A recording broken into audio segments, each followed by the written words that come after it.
सात्विक साधकों को मेरा परिवार। कल आपको मैंने अपने अंदर बसा हुआ जो नाभि चक्र है उसके बारे में बताया था कि ये नाभि चक्र हमारे अंदर सबसे बड़ी शक्ति देता है जिससे हम अपने क्षेम को पाते हैं। जैसे कि कृष्ण ने कहा था योग क्षेम वहाम्यहम्, पहले योग होना चाहिए फिर क्षेम होगा। योग के बगैर क्षेम नहीं हो सकता, और क्योंकि हमने इस देश में पहले योग को खोजा नहीं, इसीलिए हमारा देश क्षेम को प्राप्त नहीं।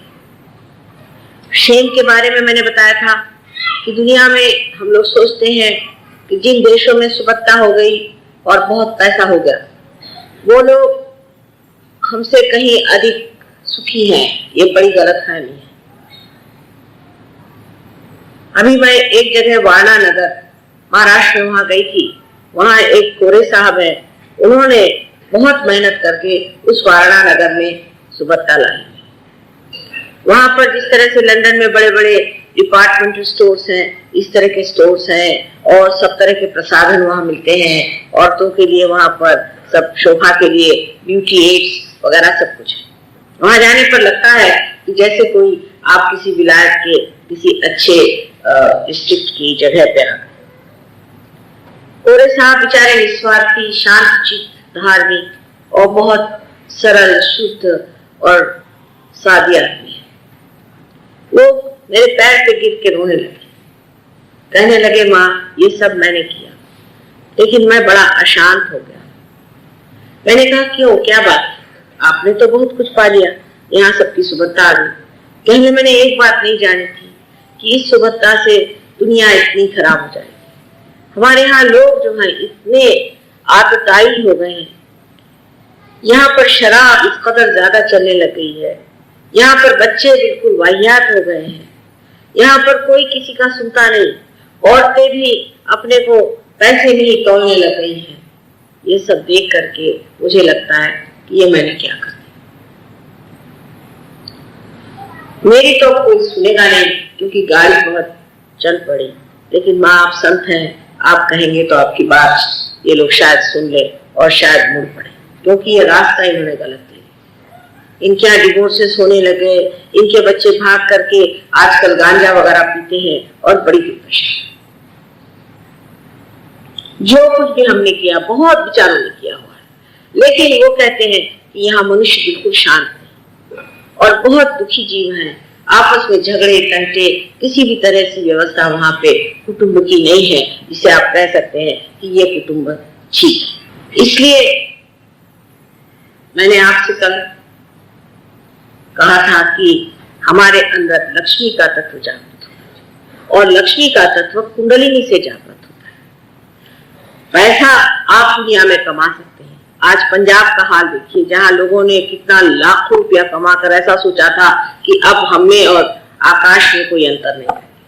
उस वक्त भगवान का नाम भी लेना उस पंजाब में मुश्किल हो गया, और आज इसी पंजाब का यह हाल है कि लोगों को समझ नहीं आ रहा कि क्या होने वाला है। वही हाल हरियाणा का। इतने जोर से ये लोग अपने को बढ़ावा देते चले गए, लेकिन इन्होंने ये नहीं सोचा कि हमारी जड़ कहाँ है, उस जड़ को पकड़ा नहीं, इसीलिए उध्वस्त होकर के रहे। यही हाल पुर्तगाल का है, यही हाल इंग्लैंड का है। हर एक देश में आप जाइए तो लग रहा है धीरे धीरे जैसे इन पर हर तरह की गरीबी, हर तरह की परेशानियां, हर तरह की दुष्टता धीरे धीरे छा रही। अपने शहरों में भी यही हाल है। इसकी वजह क्या है? ऐसी कौन सी बात है जिसके कारण मनुष्य खराब हो गया? एक ही वजह सीधी है कि उसके अंदर लक्ष्मी तत्व जागरूक नहीं। उसके अंदर अगर पैसा आ जाए तो पैसा बहुत ही दुखदायी चीज है। मेरा पैसा अगर किसी में आ जाए तो उससे बढ़ के दुखदायी चीज और कोई नहीं हो सकती। अब अपने मूल की ओर दृष्टि देनी चाहिए। बहुत से लोग हैं जो कि सोचते हैं कि वो पैसे से परमात्मा को भी खरीद सकते हैं, और इसलिए वो मंदिरों में जाते हैं, वहां बहुत बहुत पैसे दे करके मंदिर बनवाते हैं, गुरुद्वारे बनवाते हैं और दुनिया भर की चीजें करते हैं। और बहुत से लोग ऐसा सोचते हैं कि हम किसी गुरु को पैसा दे दें तो उसको हम खरीद सकते हैं। आप परमात्मा को नहीं खरीद सकते। आप सब दुनिया खरीद सकते हैं, परमात्मा को आप नहीं खरीद सकते। और इसीलिए इस पैसे में ये शक्ति नहीं है कि आप अपनी शांति को प्राप्त करें। इसमें ये शक्ति नहीं है कि इससे आपको अपना आनंद मिले। इसमें ये शक्ति नहीं है कि आपका चित्त उस ऊंचे स्तर पर, आप बिल्कुल नीचे गिरते गिरते ऐसी दिशा में पहुंच जाएंगे कि आपको स्वयं आश्चर्य होगा कि हम इतनी ऊंची हस्ती से कहां आ गए। इसलिए हमारे अंदर कुंडलिनी का जागरण बहुत आवश्यक है। ये जब जागरण नाभि चक्र से और तरफ फैलता है चारों तरफ, तो मैंने आपसे कहा था कि यहाँ गुरु का तत्व है जो आपको संतुलन देता है। अभी आपने जो गाना सुना ये स्वयं पार हो गए, साक्षात्कार हो गए। इसलिए इनमें बहुत ही फर्क आ गया है गाने में। और वो गाना जो है वो आडोलित करता है आत्मा पिता, क्योंकि भारत का जो संगीत है ये भी ओम से बना। हमारे साथ बहुत से विदेशी लोग रहते हैं हर समय और हमेशा अपनी इंडियन क्लासिकल म्यूजिक को बिल्कुल बेसुध होकर सुनते। ऐसे राग जो कि श्री और मारवा, ऐसे राग जो हम लोगों ने सुने भी नहीं, जो हम सुनते भी नहीं। हम लोग तो आजकल इतने सस्ते गाने सुनने लगे, सब मामले में हम लोग इतने चीप हो गए। हमारे तौर तरीके, रहन सहन के तरीके, बातचीत के तरीके, हमारे खान पीन के तरीके, सब चीज इतनी बिल्कुल ओछी हो गई है कि हम जानते नहीं कि हमारा संगीत क्या है। इस संगीत में सारा ओम है। लेकिन आजकल के संगीतकार भी शराब पीते हैं, हर तरह के व्यसन में घुले हुए हैं, पैसा कमाने के लिए म्यूजिक गाते हैं, ना ही कभी उन्होंने परमात्मा को जाना, नहीं उधर उनकी रुचि। फिर ऐसे संगीतकार क्या करें? इस संगीत को जानने के लिए भी आपको चाहिए कि आप अपने आत्मा को प्राप्त करें, लेकिन इसको गहराई में आप नहीं जा सकते। अब इतने फॉरेन के लोग हैं हमारे साथ में, हर जगह क्लासिकल म्यूजिक का प्रोग्राम होता है और एक तान सुनते हैं। उनसे पूछे कि भाई तुमने क्या सुना, वो कुछ उस पर कोई भी तरह का वाद विवाद नहीं करते। वो कहते कि ये जो है ये आत्मा का संगीत है, इससे हमारे हाथ के वाइब्रेशंस बढ़ते हैं और परम शांति हमें मिलती है। लेकिन हमारे लोगों के सामने तो आजकल क्लासिकल म्यूजिक गाना बने जैसे घबरा करके इंसान गाए कि नहीं गाए और पता नहीं लोग लट्ठम भागा जाए। बहुत सस्ते तरह का म्यूजिक, गजलें और इस तरह का संगीत आजकल हमारे यहाँ प्रचलित हो गया, जिसमें कि किसी भी तरह की परमात्मा की भूत तक इतना गंदा म्यूजिक आजकल हमारे यहाँ चलने लग गया है। न जाने कैसे आजकल हिंदुस्तान में लोगों ने ये सब चीज मान।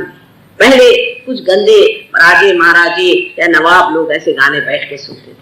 डेमोक्रेसी का मतलब ये हो गया कि हर आदमी वैसा ही गंदा महाराजा बन गया या गंदा ये नवाब बन गया। डेमोक्रेसी का मतलब यही हो गया कि जितनी गंदगी इन सब दुष्ट लोगों में थी, जिनके पास सत्ता या थोड़ा सा पैसा था, वही हमारे अंदर भी आ जाए। ये सबसे बड़ी डेमोक्रेसी, मैं तो इसे डेमोक्रेसी कहती हूँ, जिससे हर एक आदमी डेमन होने पे लगा हुआ है। इस डेमोक्रेसी से किस आदमी में आपने पाया है कि वो उठ करके कोई विशेष, कोई आदर्श, कोई ऐसा इंसान जो ठोस खड़ा होकर कहे कि कोई मुझे छू नहीं सकता, कोई मुझे खरीद नहीं सकता। इस देश में जितना भी राजकारण है, जब तक वो धर्म पे नहीं होगा तब तक यहाँ के राजकारणी लोग आएंगे, नीचेंगे लोग, थूकेंगे ऊपर, लेकिन इनका राजकारण चले। धर्म तब जब तक अपना नहीं हो सकता है, क्योंकि यह देश हमारा भारतवर्ष धर्म पे खड़ा है। जब तक धर्म से हम राजकारण करना सीखेंगे नहीं, रामचंद्र जी का जब तक हम राजकारण लाएंगे नहीं, सोक्रेटिस का राजकारण हम जब तक लाएंगे नहीं, तब तक ये देश कभी भी आगे बढ़ नहीं सकता। ये देश की भूमि और इसकी जमीन और ये समझना चाहिए, इसकी आत्मा और इसको अगर छूना है तो महात्मा गांधी जैसे अपने धर्म से, जिस आदमी के लिए आप हाथ उठाकर कह सकते थे कि यह आदमी शुद्ध, स्वच्छ और धर्म पे खड़ा हुआ, हमेशा परमात्मा को याद करने वाला। जो आदमी परमात्मा को याद नहीं करता और परमात्मा के प्रति जिसकी दृष्टि नहीं, इतना ही नहीं अपने जीवन में जिसके धर्म नहीं, वो इस देश में कभी सफलीभूत हो नहीं सकता। होगा लेकिन थूकेंगे लोग उस पर जब इतिहास लिखेगा तो कहेगा कि इस आदमी ने इस देश का घात किया। ये अपना देश ऐसा ऊंचा देश, इस देश के लिए जिनको भी कार्य करना पहले अपने धर्म से खड़े, जिसको देखिए वही राजकारण में चला आता है। मैं देहात में गई, मैंने किसी से कहा कि भाई तुम क्या कर रहे हो? मैं राजकारण कर रहा हूं। मैंने कहा ये कोई धंधा है? ये क्या चीज हुई राजकारण कर रहे? जैसे कि जो उठा वही राजकारण कर रहे। आज मैं आपके सामने जो चक्र बताने वाली हूँ जिस पर श्री राम विराजमान, और इसीलिए मैंने आपसे बताया कि श्री राम का राज इस संसार में आना चाहिए। सबसे पहले इसे हिंदुस्तान में, जिसने देश के कारण, लोगों के मत के कारण अपनी पत्नी का त्याग किया। हालांकि वो आदिशक्ति थी, वो जानते थे कि इनके कोई हाथ नहीं लगा, तो भी कितनी बड़ी मिसाल उनके जीवन की हमारे सामने है, और कितने धार्मिक संकोच पूर्ण, कितने अनुकंपा से भरे हुए श्री राम, वो हमारे सामने आदर्श होने चाहिए। ऐसा हमारे सामने नायक होना चाहिए जिसे हम देखकर कहें कि ऐसे हम बने। आजकल आप सिनेमा का नायक देख लीजिए तो शराब पीता है, खूना खराबी करता है, हर तरह के गलत काम करता है। और नायक का मतलब क्या है? हिंदुस्तान में ऐसा नायक पहले नहीं होता था। ये अंग्रेजों के नायक होंगे या किस, क्योंकि उनके यहाँ तो कोई था ही नहीं कायदे का आदमी। उनके यहाँ कौन? रामचंद्र जी हो गए। एक राजा ने अपनी 7 बीवियां के गर्दन काट डाला, बताइए। 7 रानियों के जिसके गर्दन काट दिए, वहां तो एक राजा साहब वो बैठे। वहां किसी भी राजा का आप जीवन पढ़े तो इस कदर शराबी कबाबी दुनिया भर की उसमें गंदगी भरी हुई, और वो वहां का राजा है।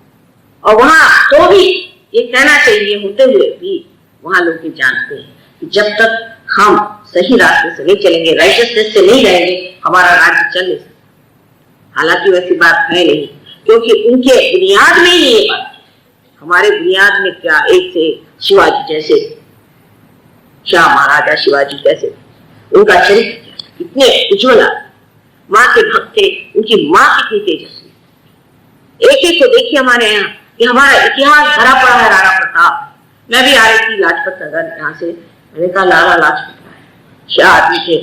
मुझे इत्तेफाक हुआ उनके बारे में जानने का, मेरे पिता भी कांग्रेस में थे बहुत पुराने। मैंने एक एक आदमी देखे, क्या लोग, इनके जैसे लोग अब दिखाई नहीं देते। ये मरगिल्ले लोग देश में कहां से आ गए, मेरे समझ में नहीं आता। इनको क्या कहना चाहिए कि जो अपने को हिंदुस्तानी कहलाते और जिसके अंदर जरा सा भी ध्येय नहीं है, कोई भी तत्व नहीं है, बगैर किसी तत्व के संसार में आप कैसे चल सकते? सारे देश आपकी ओर आंख का देख रहे हैं कि ये इतनी बड़ी डेमोक्रेसी है, ये डेमोक्रेसी बन रही है, ये कुछ विशेष चीज। इसका एक ही इलाज है कि आप धर्म को प्राप्त, जब तक आपके देश में धर्म नहीं आएगा, आप चाहे दुनिया इधर से उधर कर दीजिए, ये देश आप शासन में नहीं ला सकते। यहाँ अराजकता आएगी, यहाँ अशांति। हमने अपनी इसमें देखा है, कभी भी हम देहात से जा रहे हैं, कहीं से जा रहे हैं, संतों के प्रति इतनी श्रद्धा हर एक जगह है, हर एक जगह। कोई मजाल नहीं कि कोई वहां पर अराजकता का काम। वो संतों की श्रद्धा, वो भक्ति का सागर जो है, उसे समेटना चाहिए। उस पर बुनियाद डाल करके जिस दिन हम अपनी देश की नई नींव डालेंगे, तभी हमारा देश असल में स्वतंत्र होगा। क्योंकि स्वतंत्रता, गांधी जी लड़े स्वतंत्रता के लिए। आज अगर वो जीवित होते तो वो कहते स्व का तंत्र खोजो, स्व का तंत्र ही सहयोग है, स्व के बारे में जानना ही स्वतंत्रता है। ऐसा होना चाहिए और होगा भी, क्योंकि 14,000 वर्ष पूर्व नारी ग्रंथ में लिखा हुआ कि ऐसा होगा इस बार। और सारे दुनिया के देश यहाँ पर झुककर आएंगे और हमसे सीखेंगे कि धर्म और परमात्मा ऐसा होना चाहिए। लेकिन आप लोग सब अपने पर विश्वास रखें, सहयोग में गहरे उतरिए, तभी ये कार्य हो सकता है। हृदय चक्र जो है उसमें 3 उसकी साइड्स है, एक तो लेफ्ट, एक राइट और एक बीच की। लेफ्ट साइड में श्री राम का स्थान है। श्री राम जो पिता तुम है, जो कि बेनेवोलेंट किंग है, जो सोक्रेटिस ने बताया ऐसे राजा जिनको सिवाय लोगों के हित के और कुछ सोचता नहीं। हित कैसे होगा, लोगों का ठीक कैसे होगा, उनका भला कैसे होगा। उन्होंने जो कुछ किया इस संसार में सिर्फ एक विचार से कि मनुष्य का भला कैसा। नंगे पांव वन में गए, वहां की भूमि उनके चरणों से वाइब्रेट हो जाए।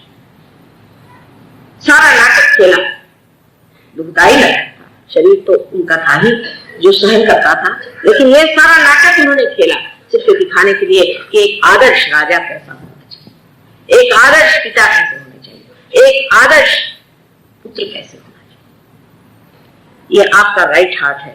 अगर कोई भी इंसान का राइट हार्ट पकड़ता है, मान लीजिए कि किसी भी इंसान में कोई पिता का दोष हो, समझ लीजिए उसके पिता की मृत्यु जल्दी हो, उसे पिता का सुख न देखा हो, या अगर उनका अपने पिता से संबंध ठीक न हो, या पिता अगर गलत रास्ते पे चलता हो, या वो पिता से दुश्मनी लिए हुए, कोई सा भी पिता का जो तत्व है अगर खराब हो जाए तो ऐसे आदमी का राइट हार्ट पकड़ता है, ऐसे आदमी को आस्थमा होने का नशा। अब देखिए कहां से बात कहां ला। इस वक्त आपको श्री राम का ध्यान करना चाहिए जब आपको अस्थमा, इससे आपका अस्थमा ठीक। अब आपके लेफ्ट हैंड साइड में जो हार्ट का चक्र का दोष होता है वो आपकी मां की वजह से। अगर आपकी मां परमात्मा में विश्वास नहीं करती है, आपको गलत रास्ते पे ले जाती है, या जरूरत से ज्यादा आपको प्यार करके आपको खराब करती है, तो वो भी मां बड़ी दोषी है। यूंग ने अपने एक एक्सपेरिमेंट में ऐसा देखा कि एक इंसान आकर के उसे बार बार बताता कि मेरी माँ का मुझे स्वप्न आता है कि वो एक विच, एक राक्षसी है, बार बार ऐसे मुझे स्वप्न आता। तो उसका उन्होंने लड़के से पूछा कि भाई तुम्हारा माँ का तुम्हारे साथ व्यवहार कैसा है?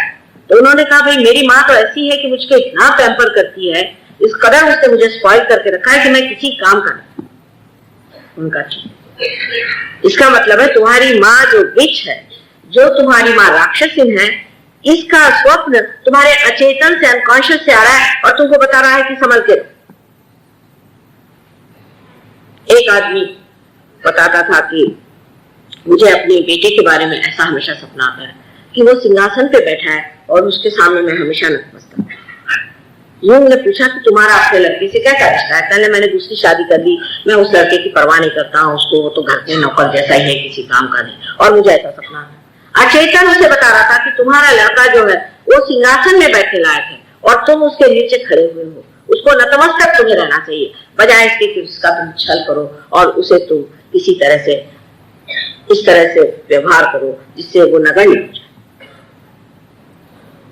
यही बात है कि माँ और बाप का बहुत बड़ा देना बच्चों को होता है। एक तो अपने देश में माँ बाप का इस कदर अपने बच्चों के प्रति स्वार्थ होता है, इतना ज्यादा स्वार्थ होता है कि आश्चर्य। इसी देश में पन्नाधाई जैसी औरतें हो गई, इसी देश में ऐसे लोग हो गए जिन्होंने अपने बच्चे देश के लिए कुर्बान कर दिए। हम खुद अपने बाप की बात कह सकते हैं कि जो हम लोगों को कुर्बान करने में एक क्षण भी न थे और उसमें बड़ा अपने को गर्व समझते। और ऐसे हमने अनेक इनके मित्रों को देखा और अनेक लोगों को देखा उस उम्र के जो अपने बच्चों से कहते हैं कि कुर्बान वो गया एक तरफ भगत सिंह का जमाना और आज ये आया है कि मेरा बेटा, मेरी बेटी, मेरा मेरा मेरा। यहाँ पर भी जो बता रहे थे बात सही है कि आकर के मेरा बाप ऐसा, मेरी माँ ऐसी, मेरा बेटा ऐसा, मेरा ये। दूसरा एक्सट्रीम है इंग्लैंड में जो मैंने आपसे कल बताया कि अपने बच्चों को ही मार डालते, काम सब। ये दो एक्सट्रीम के बीच में मनुष्य को रहना चाहिए। अपने बच्चों के प्रति भी आपका बड़ा भारी परम कर्तव्य है कि उनको खराब, उनको ये नहीं लगना चाहिए कि हमारे माँ बाप हमारे आदर्शों से छोड़ते। लड़के हैं सिगरेट पीते हैं बचपन से, उनको बुरी आदतें लगती हैं, इसका कारण उनके माँ बाप और कोई नहीं। अगर लड़के बिगड़ते हैं तो माँ बाप उसके कारण। माँ बाप अगर उनके साथ रहें, उनके साथ घूमे फिरे, उनसे दोस्ती करें, उनसे इज्जत से पेश आए तो बच्चे नहीं। अब ये दोनों चक्र जो हमारे अंदर है और माँ के दोष से अनेक रोग आ सकते हैं। माँ के दोष से ऐसे ऐसे रोग आते हैं कि जिसका निवारण करते करते हम पगला जाते।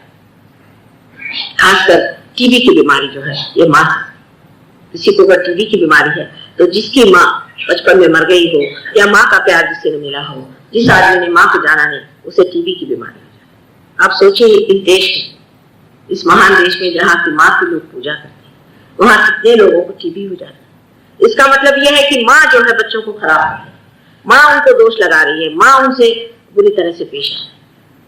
इसका ये नहीं मतलब कि आप बच्चों को हर समय डांटते रहे, फटकारते रहे, लेकिन एक अपनी प्रतिष्ठा के साथ अपने बच्चों के सामने ऐसा एक उदाहरण रखना चाहिए कि बच्चे देखें कि ये देखिए ये हमारी माँ है, इनका बर्ताव कैसे और हमारा बर्ताव कैसे। आप ही उनके सामने अगर बहुत चीप तरीके से रहे, रात दिन अपने श्रृंगार में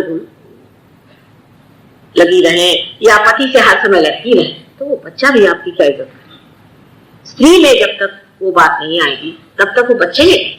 वही बात पिता की, जब पिता स्वयं शराब पीता है, आवारा है, घूमता है, घर में नहीं बैठता है, बच्चों से मिलता जुलता नहीं है, बीवी को बातें सुनाता है, ऐसों के बच्चे कैसे हो?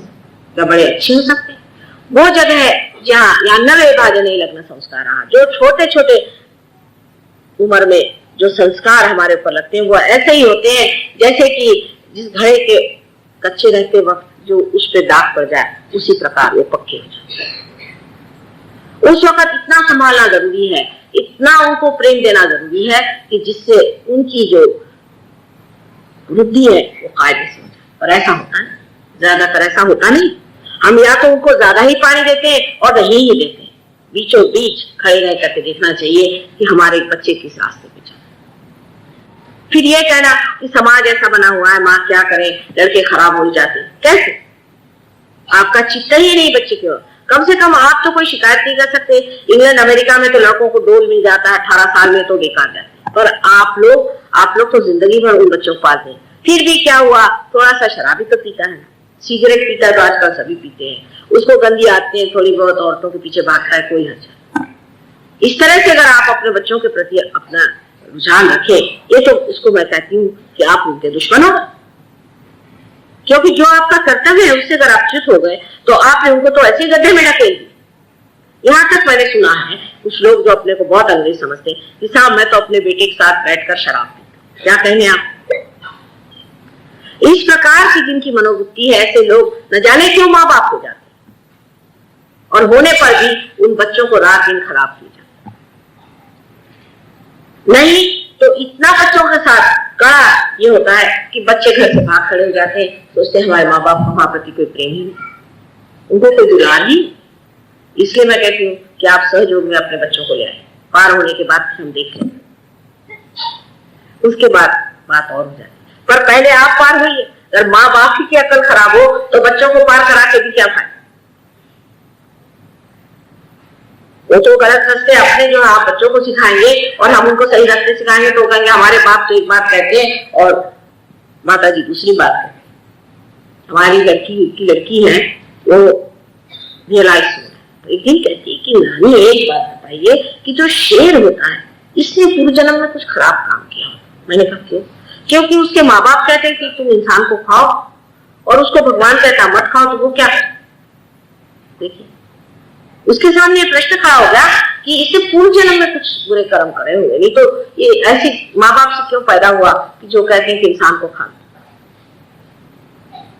यही प्रश्न हमारे दिमाग में आना चाहिए कि आखिर ऐसा कौन सा हमने पूर्व जन्म में कर्म किया है कि जिसके कारण हम अपने बच्चों को ठीक रास्ते पर नहीं लगा सकते। ये दोनों चक्र ठीक हो जाने से आपकी माँ और बाप, ये दोनों स्थितियां जो है ठीक हो जाती है।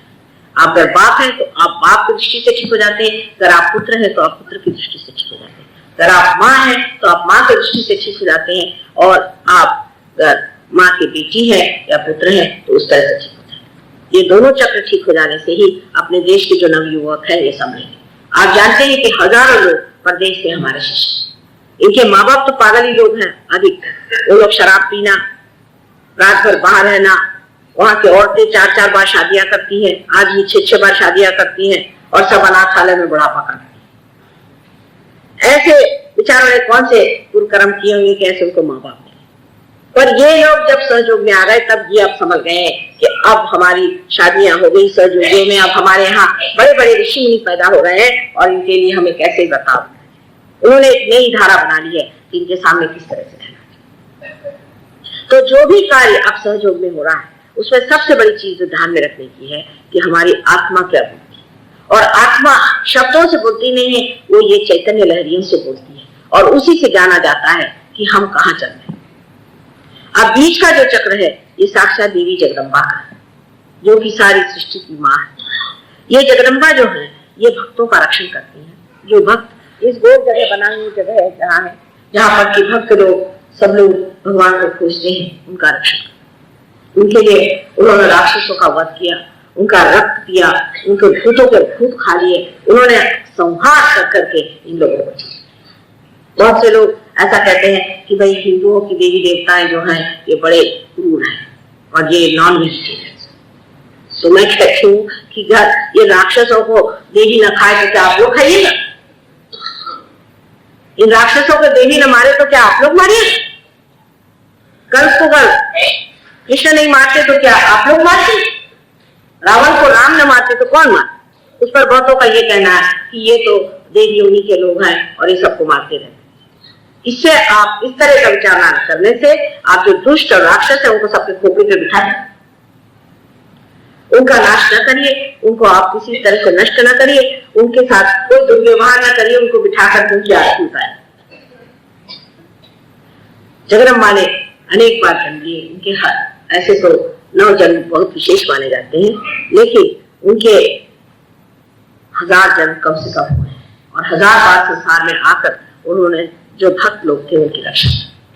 जब ये चक्र आपके अंदर जागृत हो जाता है, जब जगदम्बा का चक्र आपके अंदर जागृत हो जाता है तो आपके अंदर से भय आशंका सब भाग जाता है। कोई किसी प्रकार की भय आशंका नहीं रह जाती। जिस वक्त किसी स्त्री में ये चक्र पकड़ जाता है, जब वो भय हो जाता है उसे, या उसका विशेष करके जब लेफ्ट हाथ उसका पकड़ता है और उसे लगता है कि उसका मातृत्व जो है उस पे ही आघात आ रहा है, उसका पति जो है और औरतों के पीछे भाग रहा है, उसके मातृत्व को ही आप किसी तरह से लांछन आने वाले, तब उसको जो बीमारी होती है इसे हम लोग ब्रेस्ट कैंसर कहते हैं। ये इन 2 चक्रों की वजह से औरतों में विशेष करके लेफ्ट चक्र की वजह से, जबकि माँ का मातृत्व जो है वो आदमी सोचता है कि हमें क्या करना है, हमारी बीवी है तो क्या, बच्चे हैं तो क्या, हम जैसे चाहेंगे, हमें स्वतंत्रता, हम जैसे चाहे।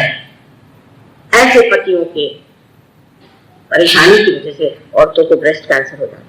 इंग्लैंड अमेरिका में भी लोग कहते हैं इसमें क्या है, ये सब कुछ ठीक नहीं, एक ही पति क्यों होना चाहिए, और औरतें भी कहती हैं एक ही पति क्यों होना चाहिए, पर वहां फिर औरतों को ब्रेस्ट कैंसर क्यों होता है और आदमियों को परेशानियां क्यों हो जाती?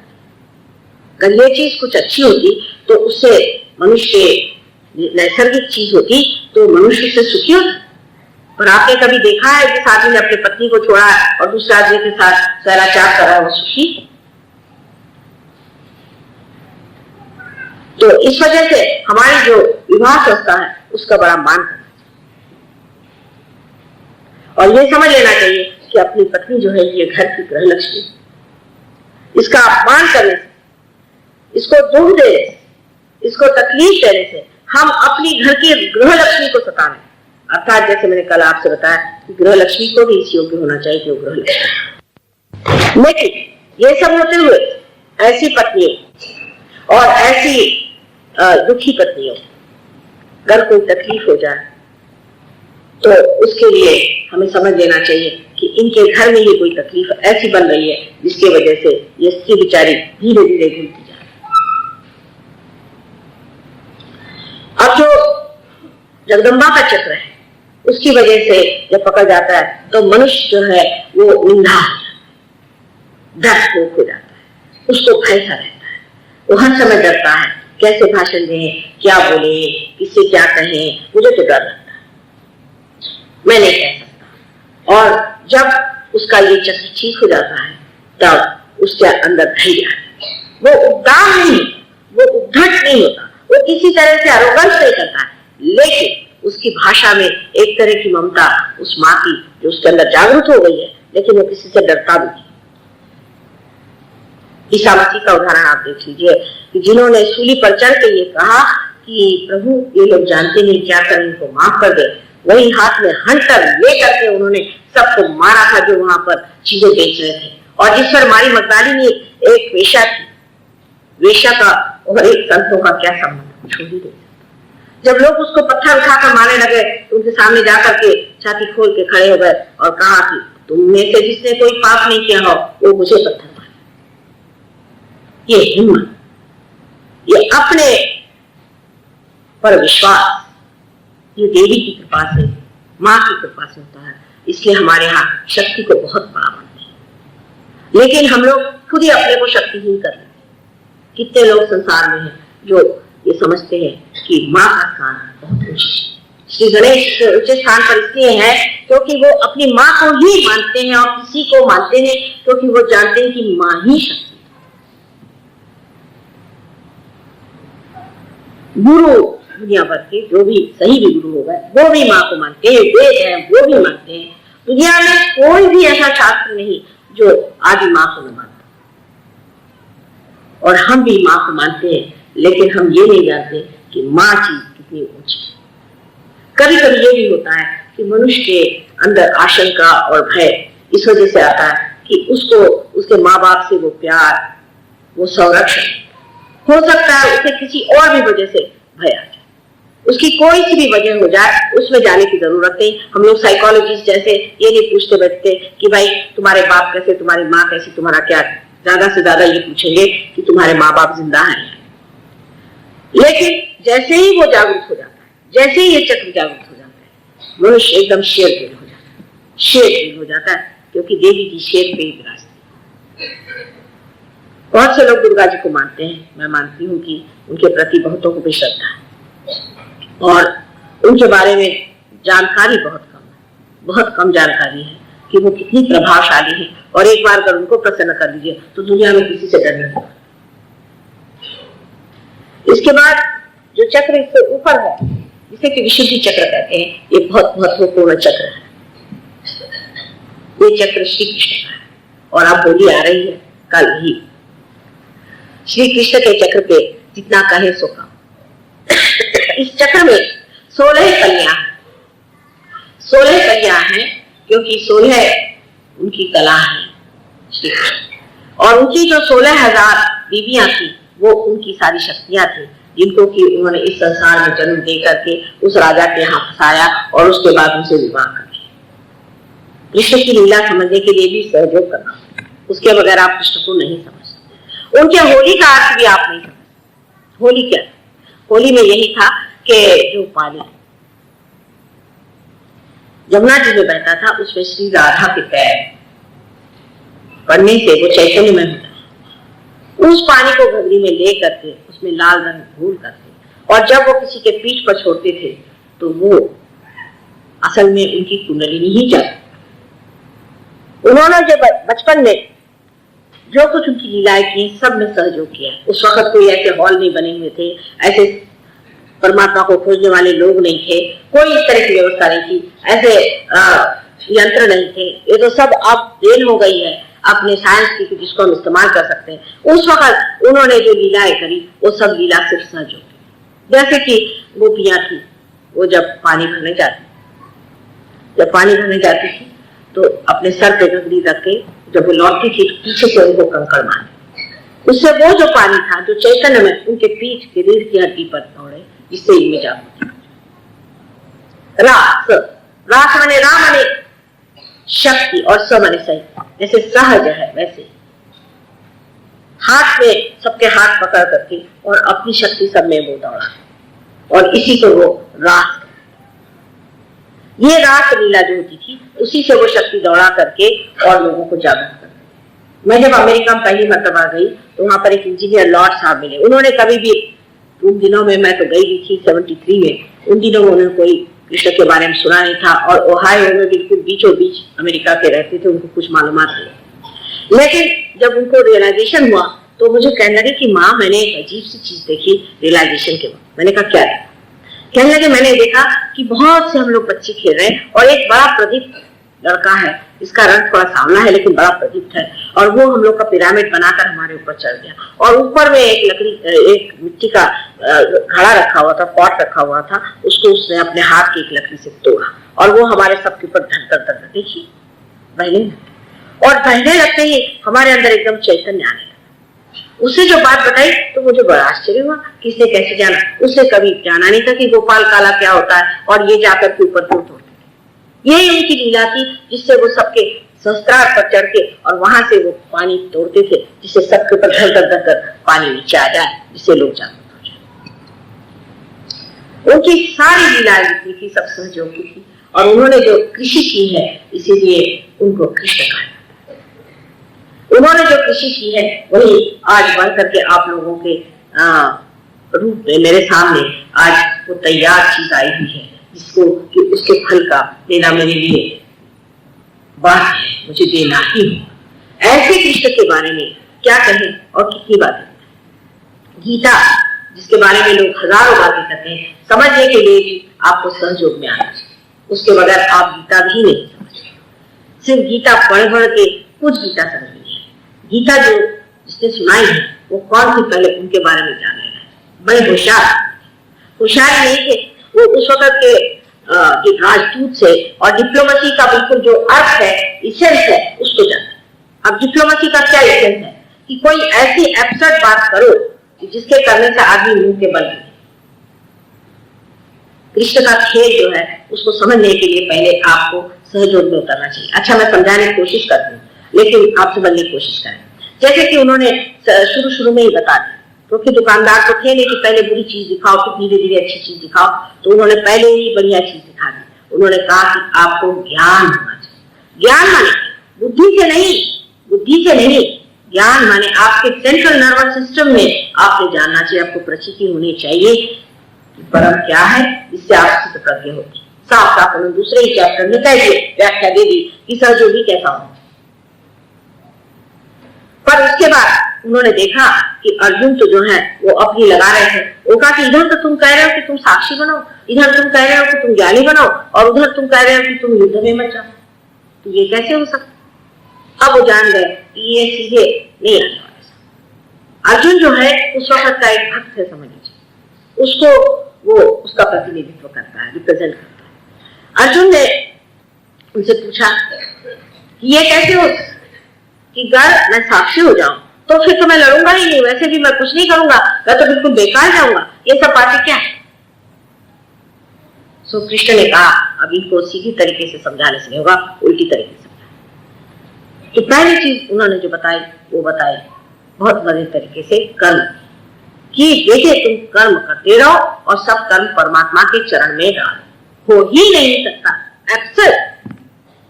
बहुत से लोग आके कहते माता जी हम जो भी कर्म करते हैं वो हम परमात्मा के चरण में डालते हैं। मैंने कहा अच्छा ये कैसे, फिर आप कर्म ही नहीं करते, अगर आप परमात्मा के चरण में डालते तो आप ऐसा क्यों कहते हैं कि मैं जो कर्म करता हूं। इस तरह की हमारे अंदर अपने बारे में एक भ्रांति मिथ हम लोग बना लेते हैं कि हम तो भाई जो भी करते हैं हम परमात्मा के चरणों में डालते। लेकिन कुछ ऐसे सियाने लोग हैं जो आके कहते हैं माँ हम तो सोचते थे कि मैं परमात्मा के चरणों में डालता हूं, पर होता नहीं, कोई नकल गड़बड़। सो कृष्ण ने क्या कहा, उन्होंने जो बताया एक एब्सर्ड बात बता दी कि आप ऐसा करते रहिए। माने जैसे आप समझ लीजिए कि एक लड़का है वो बैलगाड़ी हाँक रहा है और घोड़ा पीछे रखा है, तो बाप आया बाहर, उसने कहा बेटे क्या कर रहे हो। मैं तो गाड़ी हाँक रहा हूँ। उनका भाई घोड़ा सामने करो तब गाड़ी हाँकेंगे, नहीं कर मैं तो गाड़ी हाँकूंगा। उनका हाँकते रहो, घोड़े पे चित्त रखो, जब तक तुम घोड़े पे चित्त रखोगे तो पर गाड़ी चलेगी, और गाड़ी चलेगी। लेकिन माँ का ये बात नहीं, माँ ने कहा बेटे वो घोड़ा सामने रखो और बांधो, नहीं तो घोड़ी नहीं चलने वाली, और ना ही घोड़ी चलेगी और ना ही तुम्हारी गाड़ी चलने वाली। तुम जब तक ये नहीं करोगे तब तक हो नहीं सकता, पहले आत्मा को प्राप्त करो फिर आगे की बात। जब आप पार हो जाते हैं तो आप क्या कहते हैं, आ रहा है, जा रहा है, हो रहा है। आप ये नहीं कहते कि मैं आ रहा हूं, मेरे अंदर से आ रहा है, मैं हूं, मैं कर रहा हूं, ऐसे तो कोई नहीं कहता। तो ये अब आपने सोचो देखा माँ इनका नहीं बन रहा, इसका नहीं जमता है, ये जमने नहीं वाला। थर्ड पर्सन में तृतीय पुरुष में आदमी बात कर रहा है। अकर्म। हम अमेरिका गए थे तो एक स्त्री हमारे साथ गई थी, वो कह रही माँ मेरे लड़के को जरूर प्यार करा दे। मैंने कहा भाई तुम्ही सर्टिफिकेट दे। मैंने तो हाथ तोड़ डाले, अब तुम ही पार करा दो। कहले माँ लेकिन अगर पार नहीं होता तो कैसे सर्टिफिकेट दी। तो मैंने कहा ये तो बात, जब होता ही नहीं है वो पार तो तुम उसको फर्स्ट सर्टिफिकेट दे नहीं सकती, तो उसको पार करा, पहली बात पार करो। ये तो नहीं कह सकते कि तुमने पार करा दिया, क्योंकि जब हुआ ही नहीं तो पार कैसे, वो तो होता ही नहीं। तो जो तृतीय पुरुष में हम लोग बोलना शुरू करते हैं, अकर्म में मनुष्य हो जाता है, वो ये नहीं सोचता कि मैं, कोई विचार ही नहीं आता है कि आप अकर्म में जा रहे। कोई काम कर रहे हैं, कोई लोग कहते हैं माँ आपने हमें ठीक कर दिया, मुझे तो याद भी नहीं रहता, मुझे भैया क्या बीमारी थी बताओ, कल माँ भूल गए, मेरे को अनजाना था, मैं ह्यूस्टन जा रहा था, अच्छा भैया क्या हो गया, तो अब क्या बात हो गया ना ठीक, हाँ आप भूल गए क्या, मैंने कहा मैं तो भूल गया, मुझे तो याद है मैं तुमको ठीक कर, क्योंकि अगर कृष्ण के हिसाब से आप अगर विराट में समा गए, विराट के आप एक अंग प्रत्यंग हो गए, अकबर हो गए, जिसे हम अल्लाह हो अकबर कहते हैं, वो अगर आप अल्लाह हो गए तो आपकी एक उंगली जो है उसी का एक हिस्सा है। अब इस उंगली को अगर आपने थोड़ा सा कुछ रब करके या इसको कुछ किसी तरह से संजो करके ठीक किया, तो क्या आपने अपने ऊपर उपकार किया है तो दूसरों के ऊपर उपकार, दूसरा है कौन, दूसरा कौन है, ये भावना ही टूट जाती है कि कोई दूसरा है, क्योंकि आप उस परमात्मा के अंग और प्रत्यंग, यही विराट का स्वरूप है। लेकिन ये स्वरूप को पाना चाहिए, और युग में साफ साफ कहा है कि आप मनुष्य उठेगा तो वो कलेक्टिवली कॉन्शियस होगा, सामूहिक चेतना में जागरूक होगा, ये नहीं कि हम आप भाई भाई और कल मौका मिला तो कल सर फुटबॉल, हम आप हमारे शरीर के अंग प्रत्यंग बन गए, सामूहिक चेतना में आप जागरूक हो गए, तभी कृष्ण का काम है। तो यही विशुद्धि चक्र है जो यहाँ जाकर के विराट बन जाता है। इस सर में जो 7 चक्र है उसके पीठ है, उस पीठ पर बैठे हुए वो विराट। सो इस कृष्ण को समझने के लिए जब कृष्ण भक्ति हुई तो कृष्ण ने उसमें भी चालाकी करी, क्योंकि भक्त भी बड़े आसानी से हाथ ले, वो भी एक वन ट्रैक माइंड जिसे कहते हैं, बस लग गए तो लग गया, हम भक्ति कर रहे हैं भगवान। कृष्ण ने कहा कि पत्रम पुष्पम फलम तोयम, जो भी पत्र पुष्प फल कुछ भी पानी हमें आप दीजिएगा हम स्वीकार करें। लेकिन देने के टाइम में एक शब्द उन्होंने नचाया जो लोगों को समझ में नहीं आया, कहा है कि लेकिन तुमको अनन्य भक्ति करनी है, अनन्य, जब दूसरा नहीं है, जब आप हमारे अंग प्रत्यंग हो जाते हैं, जब पराभक्ति में आप उतरते हैं तब हम लेंगे, उससे पहले नहीं। लेकिन अनन्य शब्द को तो उठा गए और बड़े बड़े लेक्चर लोग देते हैं, मैंने देखा हुआ घंटों लेक्चर देते। सीधे 3 इसमें आप समझ सकते हैं, उनका कर्मयोग, उनका ज्ञान योग और उनका भक्ति योग। अगर परमात्मा को पाना है तो पहले उसके अंग प्रत्यंग बनना चाहिए, अनन्य होना चाहिए। जब तक आप अनन्य नहीं है, अनन्य भक्ति जो है उसको प्राप्त होना चाहिए, ये कृष्ण ने साफ साफ कह दिया। लेकिन जो पंडित होते हैं और जो वेदाभ्यास करते हैं, वो शायद चश्मे की वजह से वो चीजें देखते ही नहीं जो देखने की। और कृष्ण को समझने के लिए तो एक तीक्ष्ण दृष्टि है, जो कि बुद्धि की बिल्कुल पराकाष्ठा है। आपको उसके सामने आप ठहर ही नहीं सकते, उनकी बुद्धि के सामने, इतने प्रकाशवान बुद्धिमान वो है। और वो चाहते हैं कि आपको जरा नचाएं जिससे आप ठीक रास्ते पर। अब मैं नाचो बहुत गोपाल, और जब ये आप उससे कहिएगा कि भैया आप बस नचाना बंद कर और मुझे तू बस अपने आत्म साक्षात्कार में उतार ले, तभी वो करते। इसीलिए उनका कि मुझे तू शरणागत, कृष्ण को शरणागत हो जा। तो इस विशुद्धि में बसे हुए श्री कृष्ण जो है, इनको आपको जागरूक करना पड़ेगा। जब तक ये जागरूक नहीं होंगे आपको विशुद्धि चक्र की तकलीफ है। अब विशुद्धि चक्र में भी 3 अंग है, राइट, लेफ्ट और बीच में। जब श्री कृष्ण बाल्यावस्था में थे, जब उनका जन्म हुआ, जब उनकी बहन विष्णु माया थी, तब उनका लेफ्ट साइड में यहाँ पर प्रादुर्भाव होता, बाल कृष्ण। और जब वो बड़े होकर के राजा हो गए तो उनका बीचों बीच यहाँ पर विठ्ठल, जहाँ पर कि वो राजा बन करके और द्वारिका में राज्य करते, और बीचों बीच साक्षात श्री कृष्ण, जो कि हर हालत में श्री कृष्ण। इस तरह से चक्र के 3 अंग हैं। अब जिनकी आदत बहुत ज्यादा डांटने की, चिल्लाने की, चीखने की और दूसरों को अपने शब्दों में रखने की और दूसरों को बुरी तरह से बात करने की और दूसरों को दुख देने की अपने शब्दों से, ऐसे आदमी जिस आदमी को होते हैं उसकी राइट की शुद्धि पकड़ जाती है और उससे अनेक रोग उसे हो जाते हैं। जिस आदमी के ये आदत है कि सबके सामने गर्दन झुकी रहती है, चाहे जो भी कहो, हाँ भाई ठीक है, कोई भी गुरु आए उसके चरण छू लिए, उसके चरण छू लिए और सब चीज के चरण छूते फिरे रात दिन, उनकी लेफ्ट शुद्धि पकड़ जाए। जो आदमी अपने को हमेशा दोषी समझता है, जो समझता है कि मेरे में अनंत दोष है, उसकी लेफ्ट साइड। और जो मनुष्य अपने को सोचता है कि मैं तो दुनिया का सबसे, मनुष्य अपने को सोचता है कि मैं तो दुनिया का सबसे बड़ा हूं, मैं जो कहूं सो कायदा, मैं जो कहूं सो पूर्व दिशा, ऐसे जो आदमी बोलता है उस आदमी की राइट साइड पकड़ जाती है। और राइट साइड पकड़ने से स्पॉन्डिलाइटिस और दुनिया भर की बीमारियां हो सकती है। लेफ्ट साइड पकड़ने से एंजाइना वगैरह हो सकता है, और राइट साइड पकड़ने से और जुकाम, सर्दी, इतना ही नहीं, पर जिसे हम कहते हैं कि अस्थमा, उसका भी इसमें प्रादुर्भाव हो सकता है। जिस आदमी को बहुत काम करता है जो और बहुत चीख के बोलता है, सब पे बहुत दारोगागिरी करता है, उस आदमी को जो हार्ट अटैक आता है, जिसे हम एक्टिव हार्ट अटैक कहते हैं, वो आदमी हार्ट अटैक उसको आकर के, बहुत लोग तो बोलते बोलते साफ हो जाते हैं, भाषण देते देते समाप्त, क्योंकि इस कदर अपने को वो शब्दों से दूसरों को दबाते हैं, उनको नीचा करते हैं, उनके लिए ऐसी ऐसी बातें कहते हैं जिससे दूसरा आदमी जो है एकदम अवाक हो जाता है। और जो बहुत ही ज्यादा उद्धट और उन्मत्त, और जिसे कहना चाहिए बिल्कुल पूरी तरह से अरोगेंट आदमी होता है, जिसको किसी की भावना की विचार नहीं रहता और उसे बुरी तरह से डांटते रहता है, ऐसा आदमी किसी भी बीमारी से प्लावित हो सकता है। और उसको दूसरी बीमारी जो हो सकती है वो है पैरालिसिस, हार्ट अटैक, पैरालिसिस। हाथ उसका चकर सकता है, राइट हैंड उसका चकर सकता है। ऐसे आदमी जो कि अपने को बड़े विद्वान समझते हैं, उनकी तो ये हालत हो सकती है कि वो इतने अति विद्वान हो जाते हैं कि आपकी जो बुद्धि है वही आपको चकाने लगती है, वही आपके खिलाफ चलती है। योर इंटेलिजेंस चीज एट अ पॉइंट, और आप अपने को दूसरों को चकाते चकाते आप अपने को चकाने लगते हैं।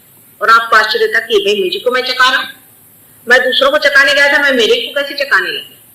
और इसमें फिर कोई कोई बीमारियां ऐसी लोगों को हो जाती है कि जिसमें वो जब चाहे तो वो ठीक भी नहीं हो सकती, क्योंकि जैसे ही वो चाहते हैं उनको फिर वो चकाने वाली बुद्धि उनको फिर से परास्त कर देगी। ये सब बातें सही है, आपको हम इसको दिखा सकते हैं। बहुत लोगों को ऐसे बीमारी में जब हमने मदद करने की कोशिश की तो हठात वो कोई भी काम कर लेते हैं, हठात। लेकिन अगर आप कहें कि अब पैर हटाइए तो नहीं हो सकता, क्योंकि उनकी खुद ही बुद्धि जो है वो परास्त होती है।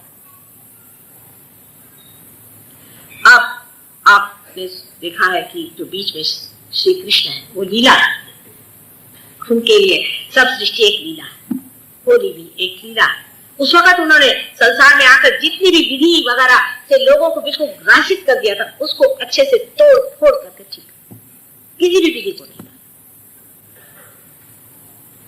सुदामा को सर पे चढ़ा लिया उन्होंने, जा करके और विदुर के घर साथ खा लिया। उन्होंने हर तरह से जितनी भी विधियां और जितनी पारंपरिक गंदगियां थी उन पे ऐसी तलवार उठाई कि सब चीज को तोड़ ताड़ करके नष्ट करके, ये सारी सृष्टि एक लीला है, उनके लिए लीला। और जब सहयोगी पार हो जाते तब उनके लिए भी सारी सृष्टि जो दिखाई देती है वो एक साक्षी है, इसके और साक्षी के स्वरूप से देखते हैं। वो जो कुछ भी उनको पहले हर एक चीज से लगाव था वो छूट करके वो देखता रही, तो नाटक था तो नाटक टूट गया। अब हम किस लिए दौड़ रहे हैं? पहले तो जब शिवाजी महाराज आए समझ लीजिए स्टेज पे, तो इन्होंने भी तलवार निकाली, जब वो गुस्सा करने लगा तो ये भी गुस्सा करने लगे, ये भी शिवाजी महाराज हो गए। जिस वक्त में नाटक खत्म हुआ, काली भगवान मैं ये तो नाटक, तो वो नाटक सब खत्म हो जाता है और मनुष्य अपनी जगह आ जाता है। ये श्री कृष्ण की देन है। ये इन्होंने हमारी चेतना में विशेष स्वरूप दिया है कि जब वो जागृत हो जाते हैं तो हम साक्षी स्वरूप हो जाते हैं। और दूसरा एक महत्वपूर्ण कार्य करते हैं, क्योंकि लीला है कि हमारे अंदर जो अहंकार और प्रतिअहंकार, जिससे कि हम हमेशा डरते हैं, दूसरों से दबते हैं, दोनों को वो अपने अंदर खींच सकते हैं, दोनों को अपने अंदर समा ले सकते हैं। और इसीलिए किसी भी अहंकारी आदमी को आप देख लीजिए, जैसे कि आपने देखा दुर्योधन को बहुत अहंकार था, उसको उन्होंने ठिकान लगा दिया, साड़ियां द्रौपदी की बढ़ती गई, वो दुर्योधन थक गए, उसका अहंकार। जो भी अहंकारी आदमी होता उस पे इनकी गदा अगर चल पड़े तो वो खेल खेल में उसको ऐसे नचा देते हैं कि वो आदमी परास्त होता है।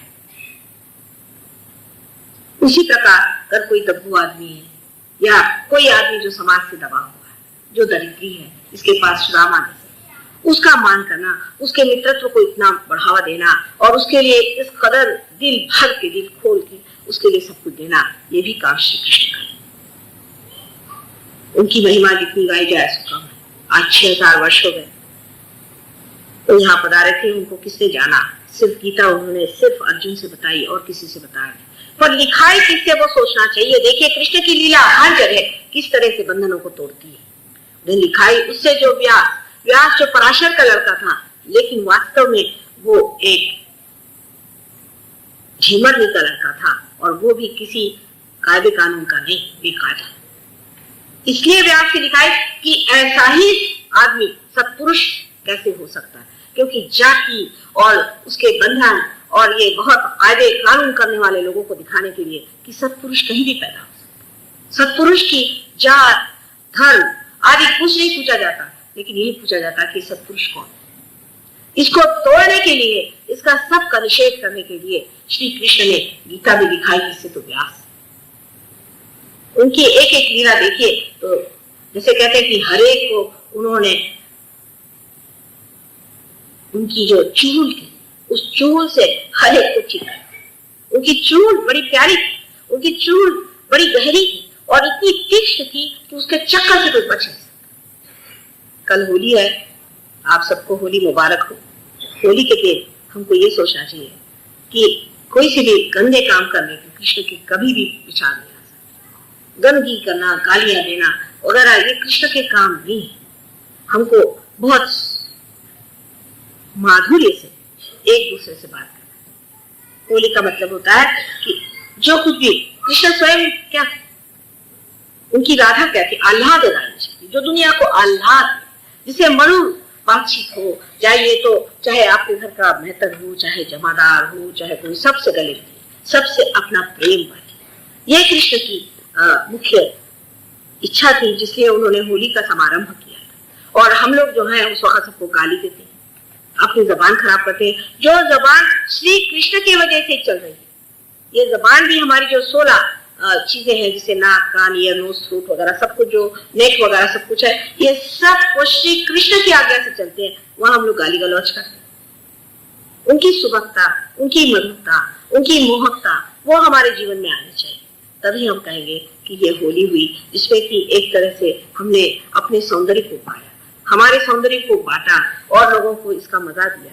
लेकिन जिस तरीके से गंदी और बहुत ही नग्नता से होली खेली जाती है, मेरी समझ में नहीं आता कि लोगों ने हर एक चीज का इतना प्रयास कैसे किया और इस कृष्ण को भी कितना अपमानित कर। कल आपकी होली है, आप लोग खूब होली खेलिए, लेकिन उस कृष्ण को याद रखें जिसने आपसे बताया कि आपको उस विराट के अंग और प्रत्यय।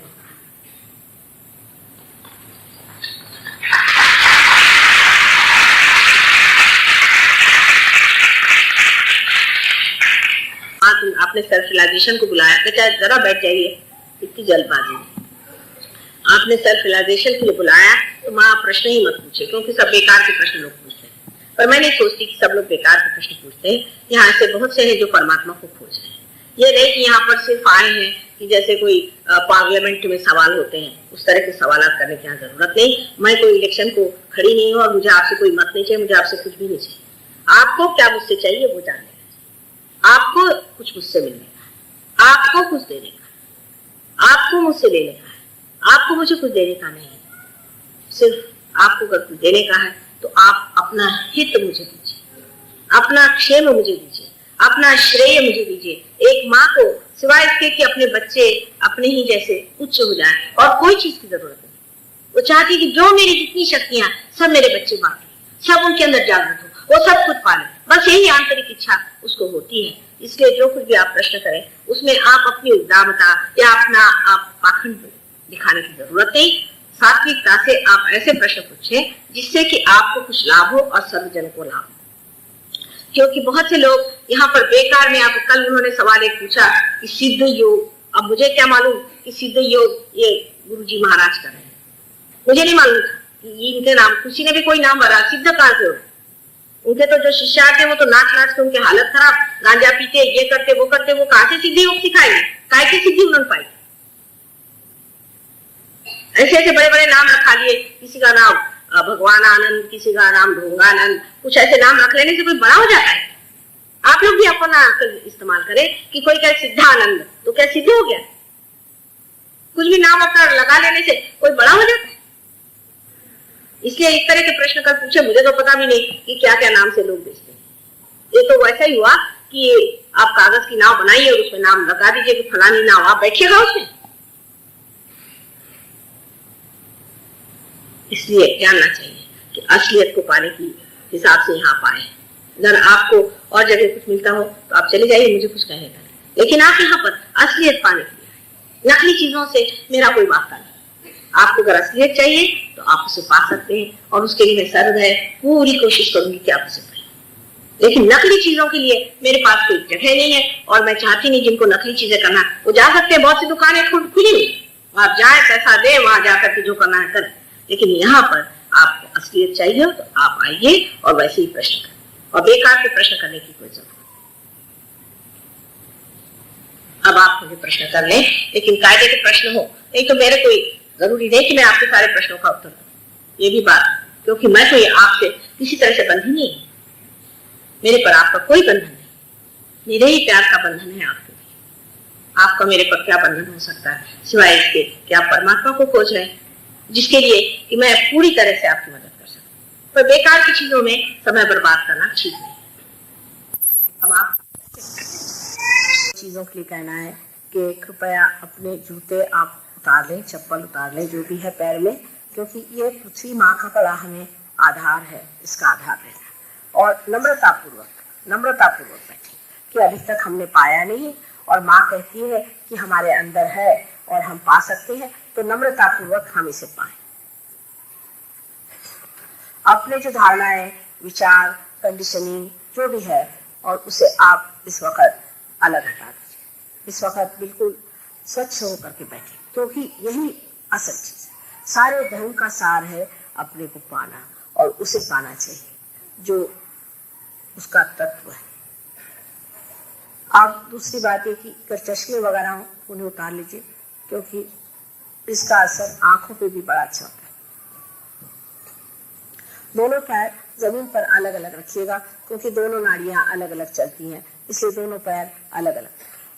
अब इसके अलावा अब दूसरी बात है कि ये जो लेफ्ट हैंड है, ये लेफ्ट हैंड, इसे हम कहते हैं कि ये हमारी इच्छा शक्ति, और राइट हैंड ये क्रिया शक्ति। जैसा कि आपने देखा है कि ईड़ा नाड़ी और पिंगला नाड़ी, अभी तो मैं पिंगला पे ही बोल रही हूँ, कल ईड़ा पे बताऊंगी आपको। तो पिंगला नाड़ी जो है इस राइट हैंड से दिखाई देती है, और ईड़ा नाड़ी इससे, और सुषुम्ना नाड़ी से कुंडलिनी का पथ है। अब आपको सिर्फ दोनों हाथ मेरे और इस तरह से करना चाहिए, और बहुत आराम से बैठिए। जैसे कोई चीज आपको तंग हो, या कुछ गले में तंग चीज हो, या कुछ पेट पे तंग हो, तो उससे आप जरा ढीला कर ले, जिससे कोई इत्मीनान रहे, बाद में कोई ऐसा न लगे कि कुछ अड़चन सी है या कुछ उलझन हो। इसलिए अपने को इसी तरह से व्यवस्थित रूप से आराम से बैठे। अब दोनों हाथ मेरी ओर इस तरह करें। हम लोगों को ये क्रिया की शक्ति को इस्तेमाल करना है, और इससे हम सिर्फ इस तरह से हाथ रखने से अपनी इच्छा प्रदर्शित करते हैं कि हमें आत्म साक्षात्कार चाहिए। ये हम अपनी इच्छा प्रदर्शित कर रहे हैं। अब आप जान लीजिए कि ये जो राइट हैंड है, इसे सबसे पहले हम हृदय पे रखते हैं, क्योंकि यहाँ आत्मा का वास है। उसके बाद एक एक मैं बता देती हूँ, फिर आपको बताऊंगी कब रखने का। यहाँ पर रखने का है। फिर पेट के ऊपरी हिस्से में स्वादिष्टान चक्र का जो ऊपरी हिस्सा है, वहां पर हमारा गुरु तत्व है, इससे हमें जागरूक करना चाहिए, क्योंकि हमारा गुरु तत्व जो है वो बांधा गया है इन गुरुओं की तपस्या से, तो उसको हमारे अंदर हमें जागरूक करना है। उसके बाद नीचे का जो पेट का हिस्सा है, वहां पर स्वादिष्टान चक्र जो है वो विद्या करता है, यानी शुद्ध विद्या उसे कहते हैं कि जो परमात्मा का साइंस है, उसकी जो कार्य प्रणाली है उसको वो चलाता है, यानी उसका टेक्निक जो है उसको चलाता है। इसलिए नीचे में जो स्वादिष्टान चक्र है उसे हम कहते हैं कि ये शुद्ध विद्या का चक्र है। उसके बाद फिर वापस इसी तरह से हृदय तक आकर के हम यहाँ पर विशुद्धि चक्र जो है, विशुद्धि का जो लेफ्ट साइड है, वहां हाथ रखें। अब आपको एक एक चीज मैं समझा दूंगी, सब बात आपको समझा दूंगी। जो गुरुओं ने और कवियों ने और बड़े बड़े ऊंचे लोगों ने जो बातें कही थी, उसका जितना भी गुप्त है वो सारा मैं आपको समझा दूंगी। अब ये विशुद्धि चक्र बहुत जरूरी चीज है हमारे अंदर, वो इस जगह इस विशुद्धि चक्र को हमें इस तरह से पकड़ना चाहिए, क्योंकि लेफ्ट साइड का विशुद्धि चक्र अधिकतर हिंदुस्तान में लोगों का पकड़ता है। इसलिए इस जगह हाथ रख करके हम अपने ही हाथ से उसको शक्ति दे रहे हैं। इस हाथ से शक्ति आ रही है और हम अपने ही हाथ से खुद ही अपने चक्रों को खोल करके अपनी कुंडलिनी को उठा रहे हैं। उसके बाद इसे हम आज्ञा चक्र कहते हैं। इस आज्ञा चक्र पे भी इस तरह से हाथ रखा जाए, इस तरह से। अंत में एक पीछे जो यहाँ पर है, जिसको कि हम ऑप्टिक लोब अंग्रेजी में कहते हैं, जो कि यहाँ पर पीछे में सर का जो हिस्सा है, इसे आज्ञा का दूसरा अंग होता है, उसको भी इस तरह से पकड़ा जाता है। और अंत में ये जो ब्रह्मरंध्र है, यहाँ पर ब्रह्मरंध्र है तालु में, यहाँ पर शून्य शिखर पर अनहद बाजी रे। कबीरदास जी ने लिखा, शून्य शिखर पर अनहद बाजी रे। जब कुंडलिनी उठती है तो ये हृदय का जो अनहद, माने जो बगैर परकशन के किसी चोट के जो आवाज होता है हृदय की, लब डब लब डब, वो यहाँ सुनाई देती। बहुतों को सुनाई नहीं देती, बहुतों की तो खट से कुंडली निकल आएगी। तो उन्होंने बताया कि शून्य शिखर पर अनहद बाजी रे, वही अनहद जो है यहाँ आपको नाद सुनाई देता है। और उसके बाद जब वो रुक जाता है तो यहाँ से ठंडी ठंडी हवा ऐसे निकलने लग जाती है। तब समझना चाहिए कि कुंडलिनी ने ब्रह्मरंध्र को छेद तो दिया है, लेकिन हाथ से भी निकलना चाहिए, हाथ में भी महसूस होना चाहिए। और जब ये हाथ में महसूस होने लग जाता है, उस वक्त आपको आश्चर्य होगा कि एकदम आपके अंदर शांति विराजती है। ऐसे ही आज्ञा चक्र पे चढ़ते ही साथ आप निर्विचार समाधि में उतर जाएंगे, लेकिन उसके बाद उसकी स्थिति बहुत गहन हो जाती है। जब आपके हाथ से भी ऐसी ठंडी ठंडी हवा आती, यही ब्रह्म शक्ति आपके अंदर बह रही है। इस ब्रह्म शक्ति को आप प्राप्त करते हैं। जब इसको आप प्राप्त करते हैं तब वही कहते हैं जो कि सबने ही कहा है कि अपने अंदर बसा हुआ जब चिराग जल उठता है तो उसका प्रकाश इस तरह से बहता है और चारों ओर प्रकाश ही प्रकाश हो जाता है।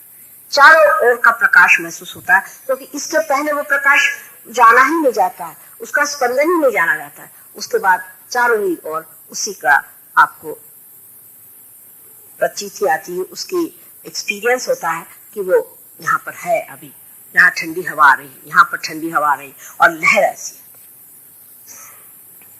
आप किसी को कहे कि कौन गुरु है कौन नहीं, किसी ने कहा कि आप माँ इनको क्यों मानती है, उनको क्यों नहीं मानती, आप ही देख लीजिए, आप देखिएगा जो असल है उनसे ऐसी ठंडी ठंडी हवा आएगी कि कोई पूछे।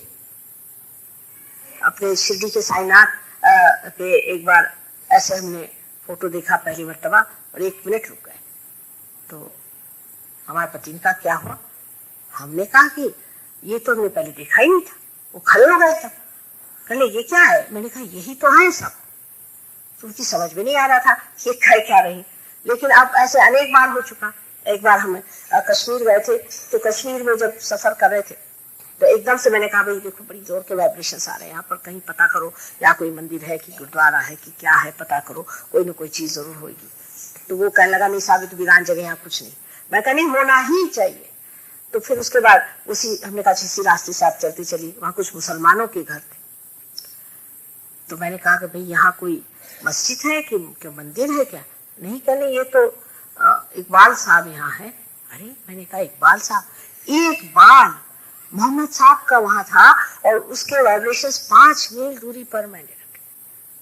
और मैंने कहा कि ठीक है, कहने आपको तो कुछ दर्शन नहीं हो सकते। मैंने कहा कोई हर्ज नहीं, हमने तो बहुत दूर से उनके दर्शन ले लिए, तुम लोग यहाँ झगड़ा करते रहो।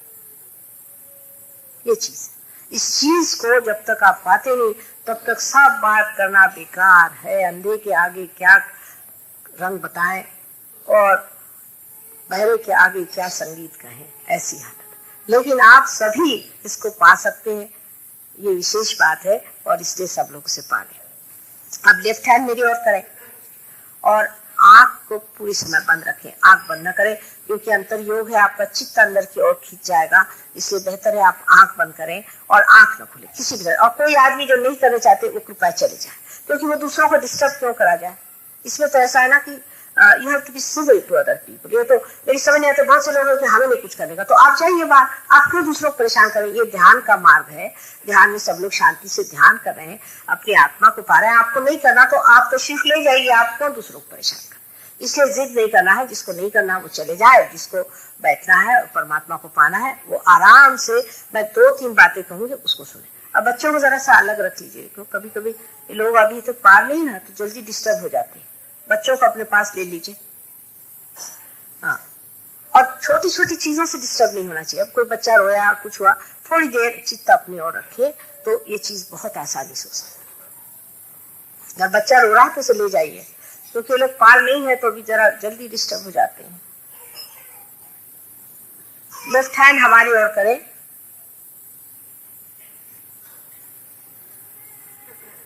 और आंख को बंद रखें। अब राइट हैंड हार्ट पे रखें, अपने हृदय पे रखें, दिल पे रखें, दिल पे राइट हैंड रखें। लेफ्ट हैंड हमारी ओर और राइट हैंड दिल पे रखें और आंख बंद कर लें, आंख नहीं खोलें। अब इस हृदय में आत्मा राम रहते हैं, आत्मा है, परमात्मा का जो प्रतिबिंब है आत्मा, वो इस हृदय में है। और उनकी जो शक्ति है, आदि शक्ति, वो आपकी कुंडलिनी माँ है। इसलिए आप अपना हाथ हृदय पे रखें और ये कहें कि माँ मैं आत्मा हूँ। अपने कुंडलिनी से कहें, माँ मैं आत्मा हूँ, जो आप हैं इसको मान्य करके कहें कि माँ मैं आत्मा हूँ। अगर आप नहीं मानते हैं तो आप सवाल पूछिए कि क्या माँ मैं आत्मा हूँ। मन में कहें।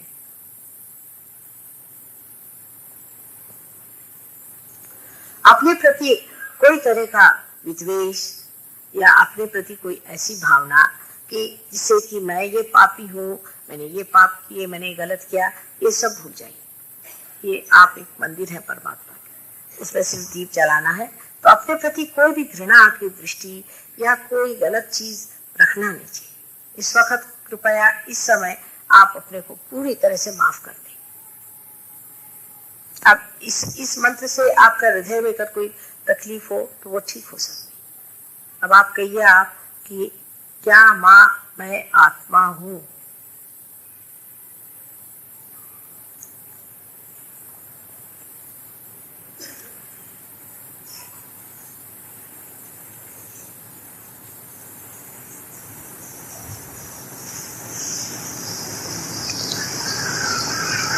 अगर आप आत्मा हैं तो आप अपने स्वयं के गुरु भी हैं।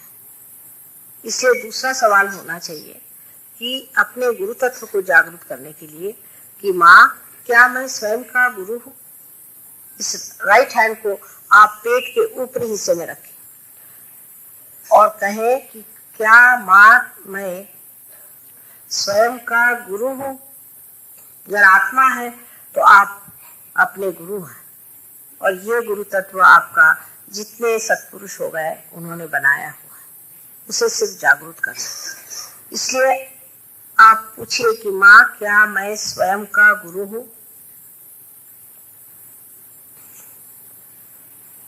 इसमें कोई भी अपने प्रति अविश्वास नहीं होना चाहिए, पूर्ण विश्वास से आप हैं, पूर्ण विश्वास से कहें, अपने प्रति श्रद्धा और प्रेम से कहें, ये सवाल पूछें।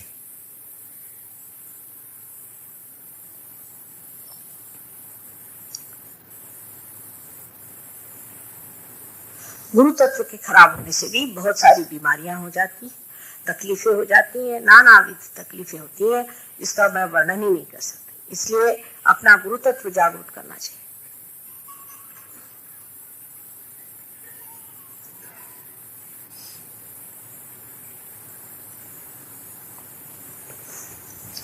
अब इस हाथ को आप नीचे के हिस्से में रखें, जहां पर कि मैंने आपसे बताया था स्वादिष्टान चक्र जो है ये इसकी कार्य प्रणाली को जानता है कि परमात्मा का टेक्निक, उसका जो तंत्र है उसे जानता है, उसका जो टेक्निक है उसे जानता है।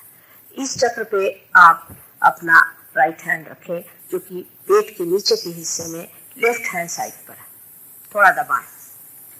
इस जगह आप शुरुआत में ये बात जान लें, पहले भी मैंने कहा था कि आप अपने स्वतंत्र हैं, मैं आप पे जबरदस्ती नहीं कर सकती, ये तो मांगने की चीज है और आपने अगर कहा तभी मैं ये कार्य कर सकती हूँ कि आपको आत्म साक्षात्कार चाहिए। आप अंदर अपने अंदर कहे कि माँ मुझे आत्म साक्षात्कार चाहिए। कुंडलिनी सुनना चाहती है आपसे, आपका मन का विचार सुनना चाहती। क्या आप चाहते हैं तो कृपया अपनी माँ से कहे कि माँ मुझे आत्म साक्षात्कार चाहिए। ये 6 मर्तबा कहिएगा, क्योंकि ये चक्र में 6 पंखुड़ियां हैं स्वादिष्ठान में।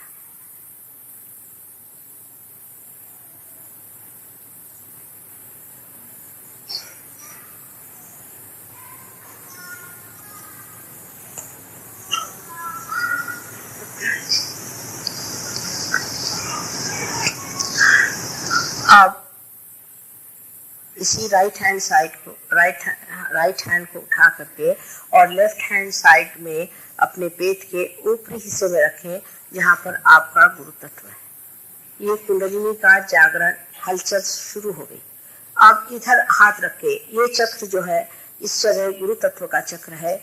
यहाँ आप अपने ऊपर पूर्ण विश्वास करके और ये कहे कि माँ मैं स्वयं का गुरु हूँ। इससे सारे जितने भी सदगुरु हैं खुश हो जाएंगे। आप कहिए कि मैं अपने स्वयं का गुरु हूँ, क्योंकि उनका आशीर्वाद है आपका, उनके आशीर्वाद से ही आप हो रहे हैं। माँ मैं स्वयं का गुरु हूँ। ये 10 मर्तबा कहिए, क्योंकि अपने अंदर 10 गुरु तत्व हैं।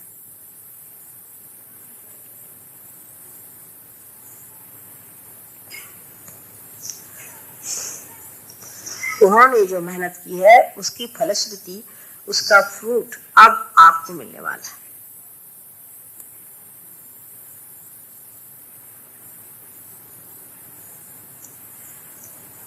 अब इसे 10 मर्तबा पूरे हृदय से आप कहें।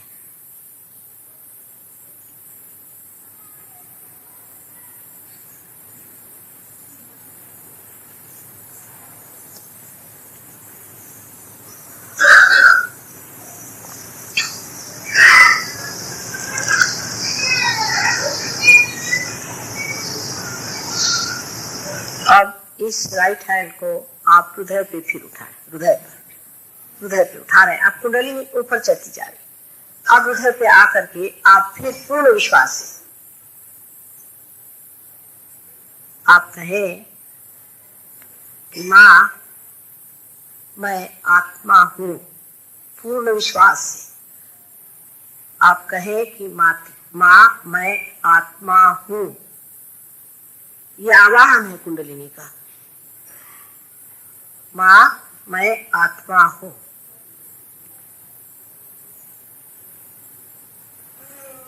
कोई घबराने की चीज नहीं।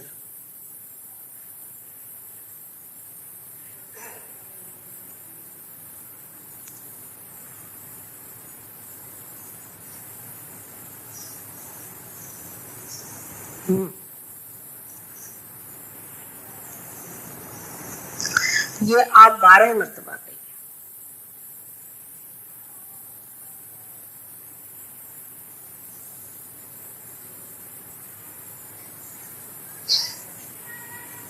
हाँ मैं आत्मा हूँ।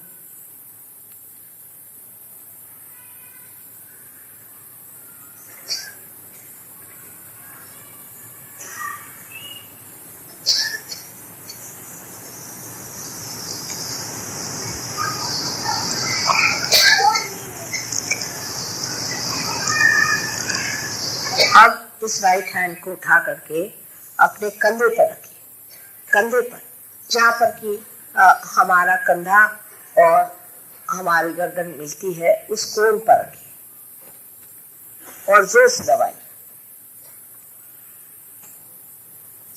ये चक्र भी बहुत जोरों में पकड़ता है। इसकी वजह यह है कि हमें रात दिन बताया जाता है तुमने ये पाप किया, ये गलती की, ये झूठ है, ऐसा है वैसा है। रात दिन आदमी सोचता है न जाने मैं क्या क्या गलती करता हूँ। अपने देश में खास करके कि बहुत बड़े बड़े आदर्श बना दिए और लोगों को नीचे गिराने के लिए, उनको धमकाने के लिए, डराने के लिए ऐसी ऐसी बातें बताते हैं जिससे इंसान अपने को बड़ा गया बीता समझता है। यह बात सही नहीं। परमात्मा जो है वो प्रेम के सागर हैं, कृपा के सागर हैं, पर सबसे अधिक क्षमा के सागर हैं। इस बात को आप मान लीजिए। और इतनी क्षमा उनके पास है कि आप ऐसी कोई गलती कर ही नहीं सकते जिसे वो नहीं धो सकते।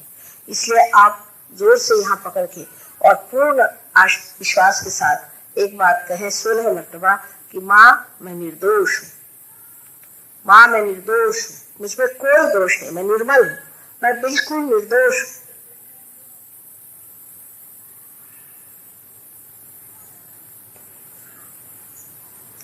ये धारणा ही गलत है कि हम ये गलती करते हैं इसलिए ये पाप करें, इसलिए ये करना चाहिए, उसलिए दूसरा कुछ पश्चाताप करना चाहिए। धारणा गलत है, कुछ भी करने की बात नहीं।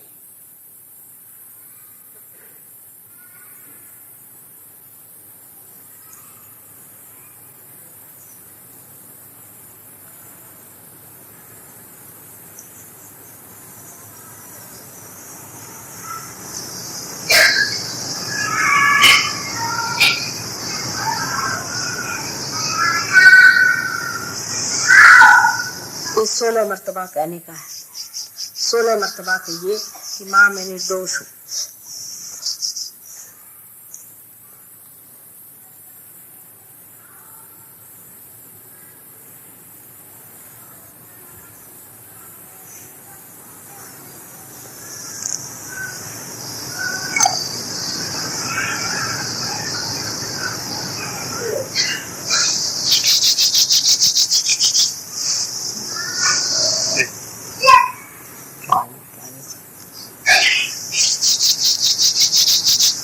जोर की पकड़ आ रही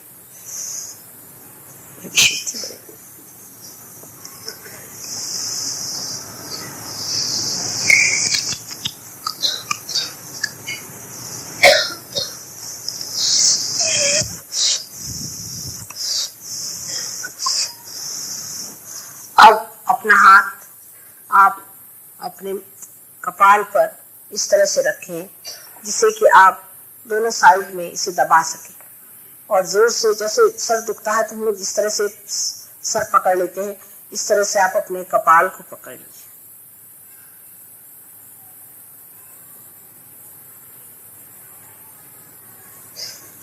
यहाँ पर आपको कहना होगा कि माँ मैंने सबको क्षमा कर दिया। कितना बोझा हल्का हो जाता है आपको, सबको आप क्षमा कर दीजिए।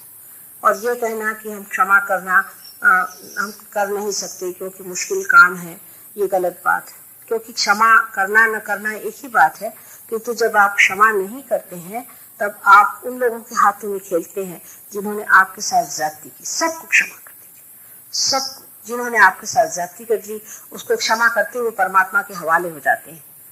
आपको कुछ उसकी परेशानी नहीं होती। आप कृपया कहिए कि माँ हमने सबको क्षमा कर दिया।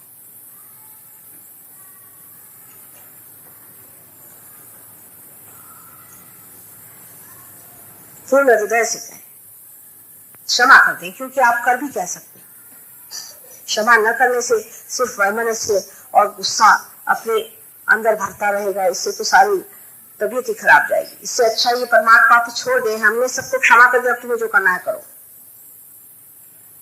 एकदम हल्की तबीयत हो जाएगी, कोई बोझा नहीं सकती। उसके बाद आप अपना राइट हैंड जो है उसे सर के पीछे के हिस्से में रखें। अब इससे जरूर आप कह सकते हैं एक बार, पर किसी तरह का दोष अपने पर न लेते हुए, किसी तरह की उलझन न लेते हुए सीधे तरीके से ये कहना चाहिए कि भगवान अगर हमने आपके खिलाफ कोई गलती की हो तो हमें क्षमा करें। हे गुरु, हमने आपके खिलाफ कोई गलती करी हो अनजाने में तो क्षमा कर दीजिए। हमने अगर कोई उनकी शान में गलत किया हो तो क्षमा हो जाए। बस इतना कहिए। वो गलतियां गिनने की जरूरत नहीं, कोई अपने ऊपर दोषारोपण करने की जरूरत नहीं कि हमने ये गलत किया वो गलत किया। सिर्फ ये कहना मात्र कि अगर हो गई हो कोई गलती तो तुम क्षमा कर दो। अब आप अपना हाथ अपने ब्रह्मरंध्र पे, मैंने जिसे कॉन्टिनेंट बोन एरिया कहते हैं, जिसे हम लोग तालू कहते हैं, उस पर अपना जो तलवा है उसे रखें। और अगर वहां तक पहुंचना हो तो अपनी उंगलियां वहां रख लीजिए। तलवे पर तलवे की जगह उंगलियां रखे और थोड़ा दबा करके उसको घड़ी के कांटों जैसे घुमाइए। और इस मर्तबा आपको फिर वही विनती है कि मैं आपकी स्वतंत्रता जो है उसकी पूरी इज्जत करती हूँ, और आप जब तक ये खुद न कहेंगे कि आपको आत्म साक्षात्कार चाहिए, आप पे कोई जबरदस्ती कुंडलिनी नहीं करना चाहती। इसलिए आप ऐसा कहें अंदर कि माँ मुझे आत्म साक्षात्कार दीजिए, माँ मुझे आत्म साक्षात्कार दीजिए। 7 मर्तबा कहिए। यहाँ 7 चक्रों के पीठ है, सहस्त्रार के 7 चक्रों के पीठ है, इसके बारे में मैं आखिरी दिन आपको पूरा बताऊं। 7 मर्तबा कहिएगा कि माँ मुझे आत्म साक्षात्कार दीजिए।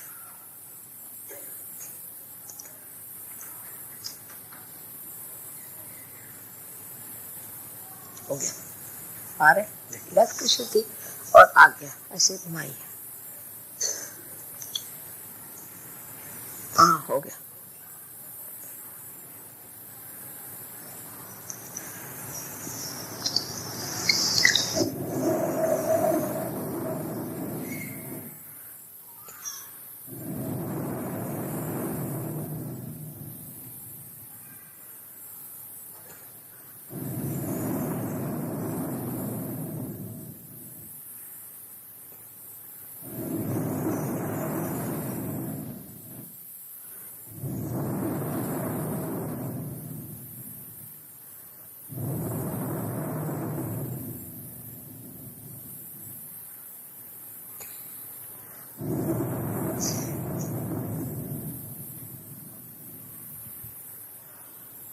अब ये हाथ नीचे ले लीजिए, आराम से गोद में रखें। धीरे धीरे आंखें खोलिए। मेरी ओर आप बगैर विचार किए हुए देख सकते हैं। आप निर्विचार में, कोई विचार नहीं, अंदर एकदम शांति विराज रही। इसी शांति को पहले पाना चाहिए, तभी आप जागतिक शांति को प्रस्थापित कर सकते हैं। आप अपना लेफ्ट हैंड सर की ओर यहाँ पर रख के देखिए कि ठंडक आ रही है। थोड़ा आधार से ऊपर उठाना, यहाँ पर देखिए कि सर में से कुछ ठंडक सी आ रही है या नहीं। सूक्ष्म है, ये सूक्ष्म संवेदना है, और हम जड़ से सूक्ष्म की ओर आए हैं, तो जरा सा समय लगता है। देखिएगा आ रही है ठंडी हवा। दूसरा हाथ इधर ये करके इस हाथ से